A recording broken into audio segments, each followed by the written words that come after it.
नमस्कार सम्पूर्ण साथीभाइहरूलाई स्वागत छ फेरि एउटा न्यू भिडियोमा। र आजको न्यू भिडियोमा तपाईँहरूको लागि सोल्भ भएको तपाईँ रिजल्टको डेट आज नै सार्वजनिक हुनेछ। सबैजना 10 बजे आज रिजल्ट चेक गर्नु होला र अलिकति टाइम पनि लाग्न सकिन्छ र कतिजनाले पढ्ने छ के कसो छ सबै जानकारी दिनेछु। भिडियोलाई लास्टसम्म हेरिदिनु होला। भिडियो राम्रो लाग्छ भने भिडियो लाइक गरिदिनु होला र आफ्नो साथीभाइहरूसँग पनि सेयर गरिदिनु होला।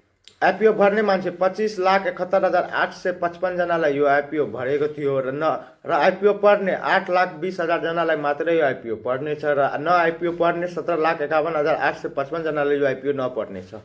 र धेरै नै भाग्यको कुरा हो, किनकि 8,20,000 मतलब चान्स धेरै कम मिल्छ। सबै आइपिओमा यस्तो चान्स मिल्दैन तपाईँहरूलाई। त यो आइपिओ धेरैजनालाई पढ्ने छ, 8,20,000 जनालाई पढ्ने छ र 10 बजे यसको रिजल्ट सार्वजनिक हुनेछ र आजको डेटमा।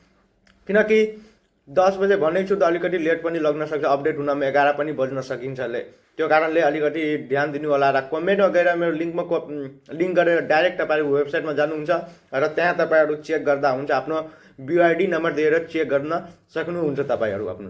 त यो मिनी अपडेट तपाईँहरूको लागि कस्तो लाग्यो शेयर यात्रा नेपालमा यस्तो अपडेट आउँदै रहन्छ। छिटोभन्दा छिटो 500 सब्सक्राइबर च्यानलमा कम्प्लिट गराइदिनु होला। धन्यवाद।